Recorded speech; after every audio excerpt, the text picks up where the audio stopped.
우리 모두 다 함께 마태복음 2장 1절에서 16절 말씀 보도록 하겠습니다. 제가 읽겠습니다. 이제 헤롯 왕 시대에 예수님께서 유대의 베들레헴에 태어나셨으니 보라, 현자들이 동쪽으로부터 예루살렘으로 와서 이르되 유대인들의 왕으로 태어나신 이가 어디 계시냐? 이는 우리가 동쪽에서 그분의 별을 보고 그분께 경배하러 왔기 때문이라 하더라. 헤롯 왕이 이 일들을 들었을 때 그와 또 그와 함께한 온 예루살렘이 불안해하였더라. 이에 그가 백성의 모든 수제사장들과 서기관들을 함께 모아놓고 그리스도가 어디서 태어나겠느냐고 그들에게 다그쳐 물었더라. 이에 그들이 그에게 이르되 유대의 베들레헴이니이다. 이는 예언자에 의해 이렇게 기록된 바 유다 땅에 있는 너 베들레헴아, 너는 유다의 통치자들 가운데 가장 작지 아니하도다. 이는 내게서 한 다스리는 자가 나와서 내 백성 이스라엘을 다스릴 것임이라 하였기 때문이니이다 하더라. 이에 헤롯이 은밀히 현자들을 불러 그 별이 나타난 때를 그들에게 부지런히 묻더라. 그리고 그가 베들레헴으로 그들을 보내며 이르되 가서 그 어린 아이를 부지런히 찾아보고 너희가 그를 찾거든 다시 내게 알려주어 나도 그에게 나아가 경배하도록 하라 하더라. 그들이 왕의 말을 듣고 떠났더니 보라, 동쪽에서 그들이 보았던 그 별이 그들을 앞서 가다가 마침내 그 어린아이가 있는 곳 위에 와서 멈춰섰더라. 그들이 그 별을 보고 심히 크게 기뻐하더라. 이에 그들이 집에 들어가 어린아이의 어머니 마리아와 함께 있는 어린아이를 보고 엎드려 그분께 경배하며 자기들의 보물함을 열어 황금과 유향과 몰약을 그분께 예물로 드렸더라. 또 그들이 꿈속에서 하나님으로부터 헤롯에게 되돌아가지 말라는 경고를 받고 다른 길을 통해 자기들의 나라로 떠나갔더라.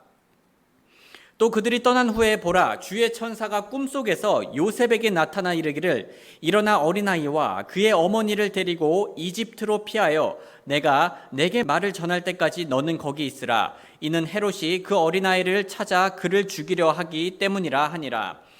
그가 일어나 밤에 그 어린아이와 그의 어머니를 데리고 이집트로 떠나갔더라. 그리고 헤롯이 죽을 때까지 거기 있었더라. 이는 예언자에 의해 주에 관해 말씀하신 것을 성취하려 하심이니 이르시되 곧 이집트로부터 내가 내 아들을 불러내었다 하셨더라. 이에 헤롯이 자기가 현자들에게 우롱당한 줄 알고 몹시 노하여 사람을 보내어 현자들에게 부지런히 물었던 때를 기준으로 베들레헴과 그곳의 모든 지경 안에 있는 아이들을 2살부터 그 아래로 다 살해야 하였더라. 오늘 말씀 주제는 믿음으로 두려움에 맞서기입니다. 믿음으로 두려움에 맞서기. 형제자매님들, 저는 제가 만약에 안대를 쓰고요 지금 이곳을 돌아다닌다면은 무서울 것 같아요. 왜냐하면은 의자하고도 부딪힐 수 있고 우리 성도님들하고도 부딪힐 수 있고 아니면 넘어질 수 있기 때문입니다.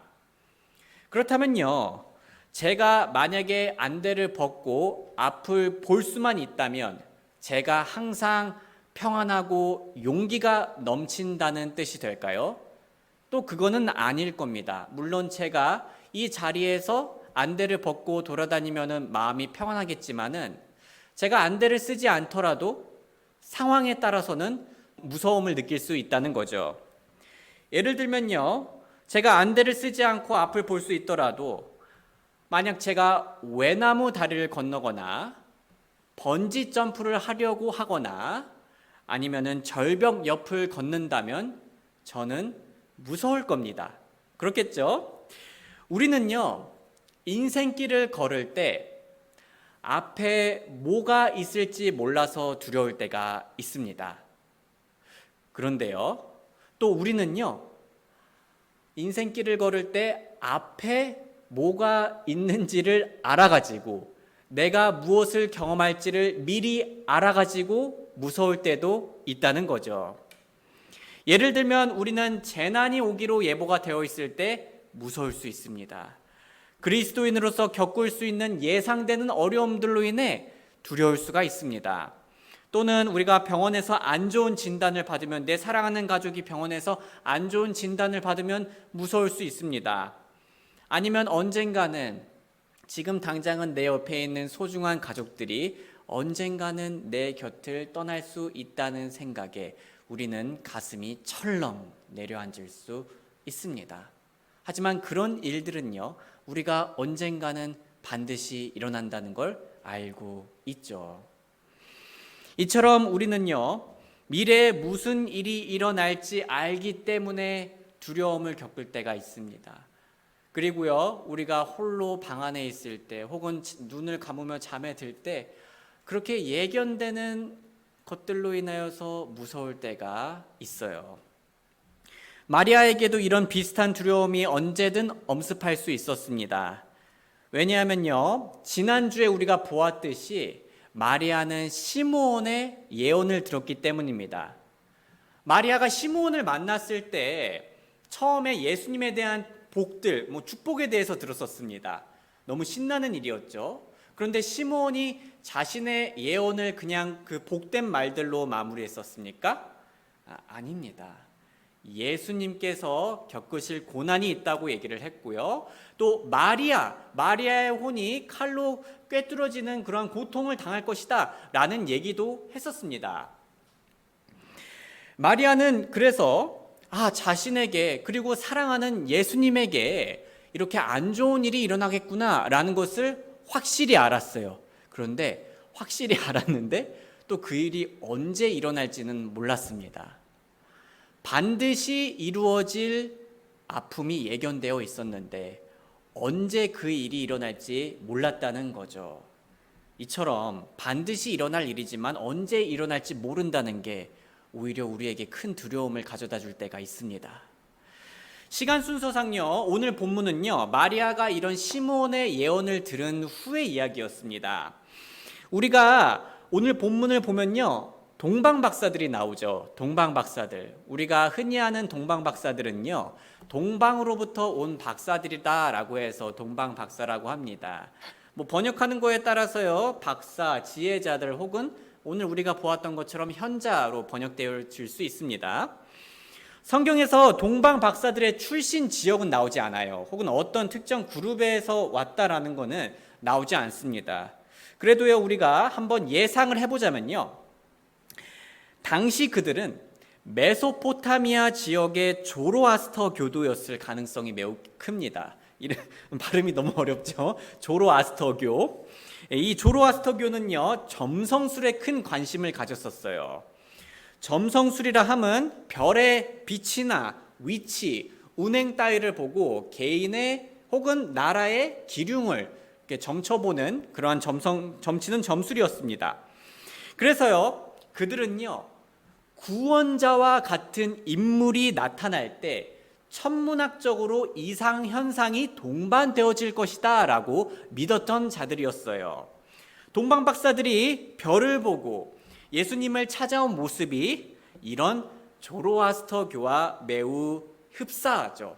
그래서 이 동방박사들이 조로아스터 교도였을 것이다 라고 신학자들은 예상을 하곤 합니다. 그래서 그들은요, 예루살렘으로 왔습니다. 예루살렘으로요. 예루살렘은 어떤 곳이었습니까? 수도였죠.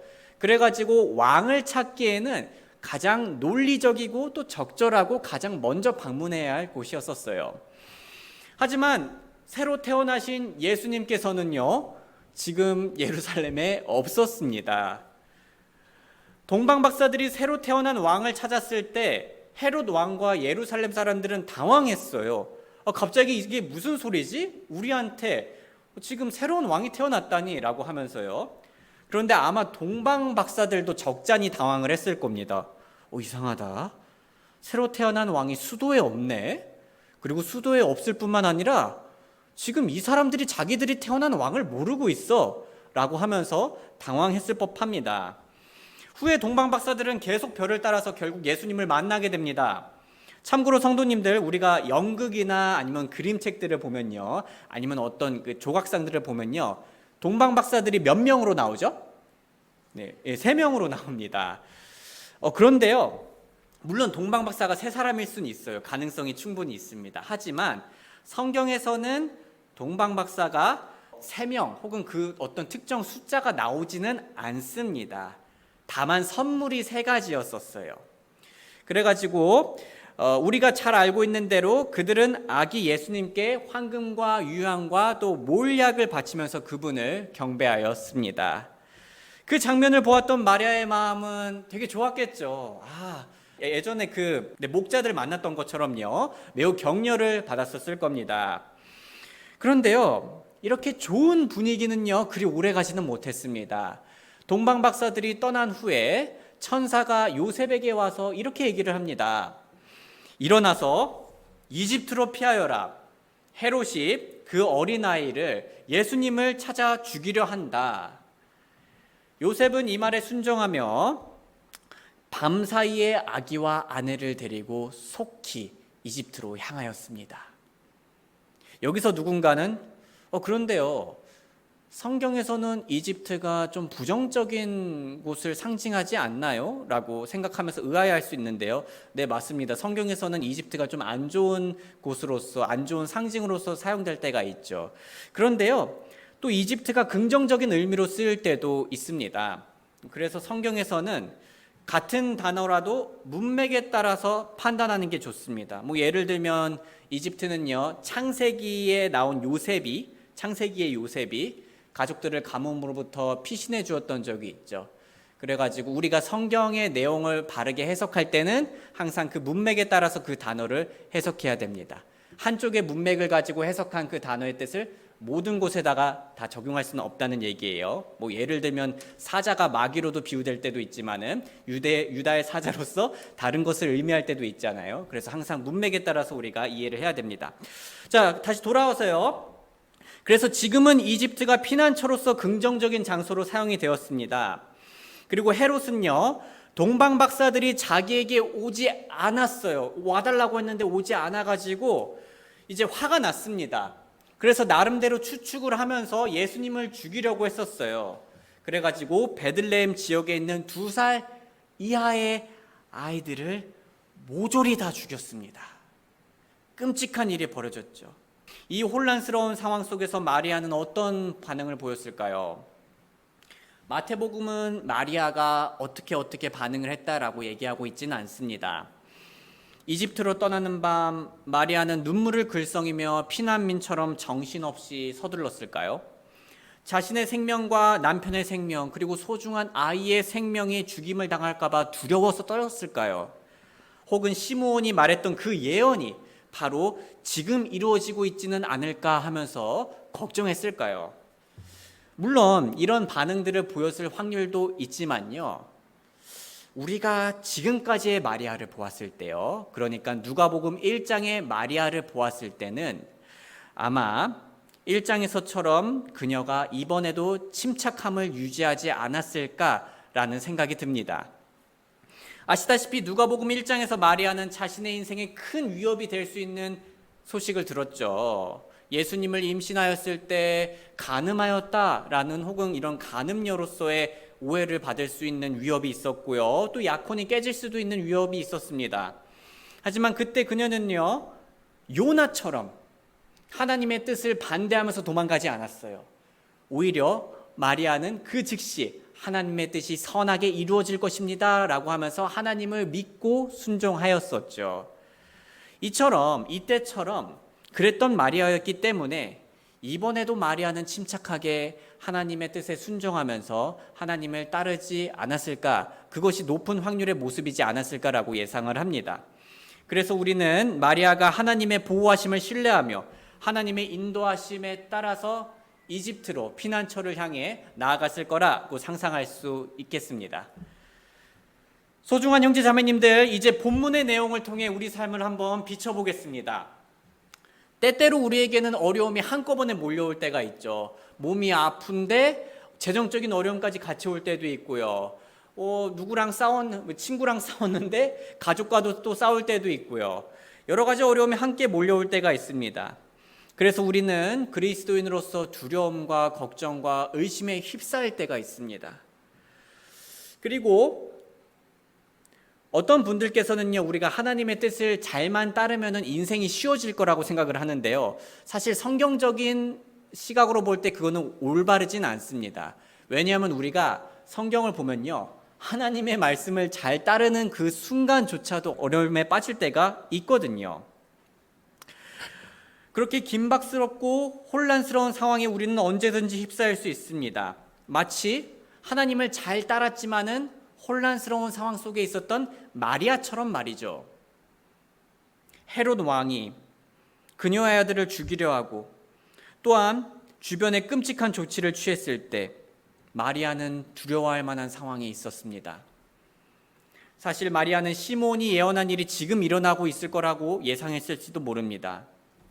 마리아는 지금 예수님이 죽으실지 아니실지 알지 못했습니다. 그래서 비극적인 결말이 언제든지 올 수 있다고 예상하고 불안해할 수도 있었죠. 하지만 이 모든 두려운 상황 속에서도 마리아는 계속해서 하나님을 신뢰하며 앞으로 나아갔습니다.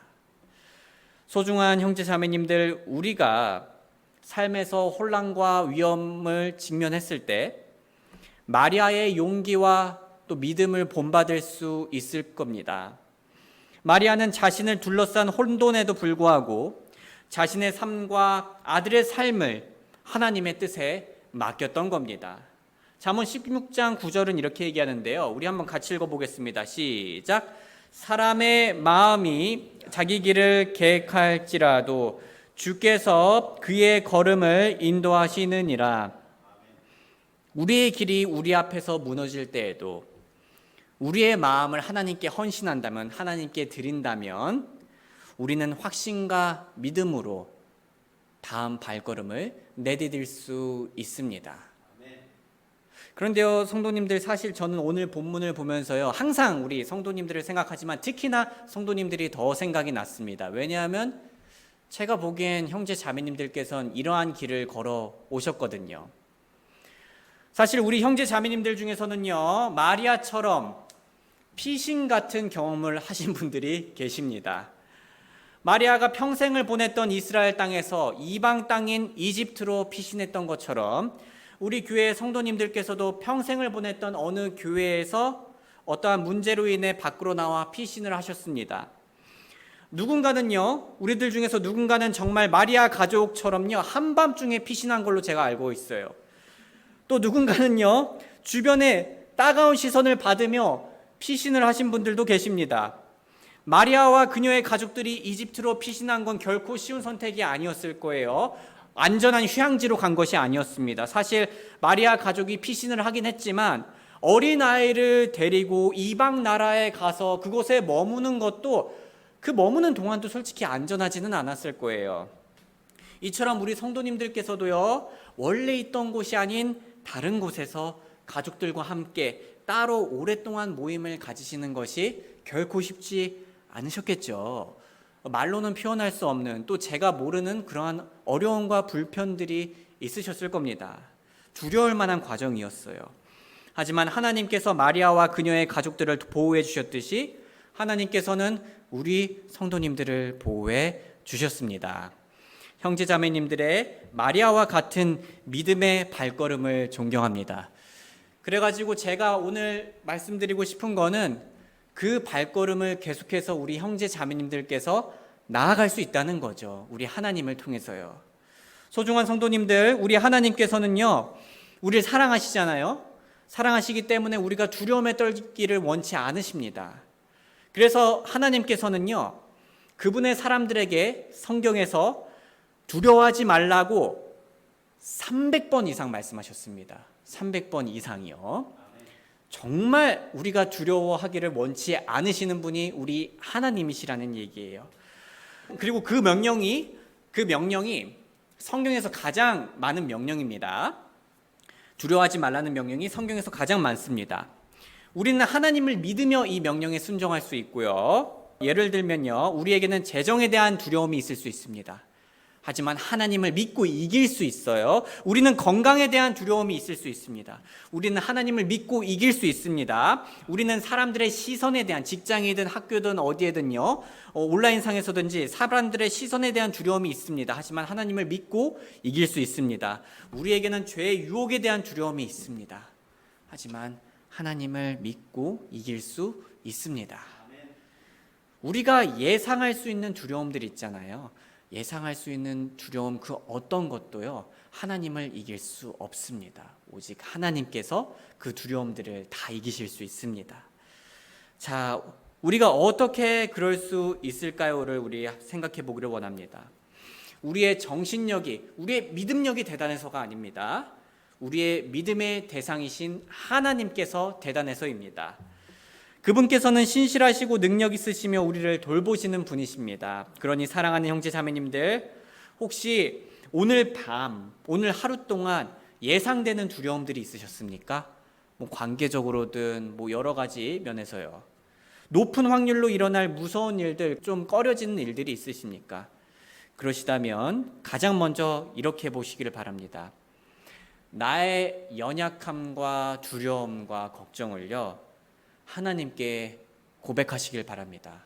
하나님, 저 이거 두렵습니다. 하나님, 저 이거 무서워요. 하나님, 이거 저 솔직히 못하겠어요. 하나님, 저 이거 너무 어렵습니다. 불가능해 보여요. 하나님, 이렇게 솔직하게 얘기를 해주세요. 참고로 성도님들, 나의 두려움을요, 나의 어려움을, 나의 이 힘듦을 하나님께 말하는 게 우리가 믿음이 없다는 게 아니에요. 우리는 하나님을 믿으니까 우리의 솔직한 마음을 하나님께 쏟아붓는 겁니다. 오히려 나의 솔직한 마음을, 나의 솔직한 두려운 마음을 하나님께 말하지 않는 것이 오히려 믿음이 없는 겁니다. 믿음이 있으니까 우리는 우리의 마음을 있는 그대로 말할 수 있는 겁니다. 그리고 우리는요, 하나님께 믿음을 더욱 강하게 해달라고 요청할 수 있습니다. 우리가 그렇게 요청하면요, 아버지 하나님께서는 절대 우리를 외면하지 않으십니다. 하나님께서는 우리가 두려움 가운데서도 나아갈 수 있는 힘과 용기를 주십니다. 그러니 오늘 밤 우리 모두가 침대에서 두려움에 떨면서 자는 것이 아니라 하나님 안에서 평안과 소망을 얻으면서 잘 수 있도록 믿음을 회복할 수 있길 주님의 이름으로 소원합니다.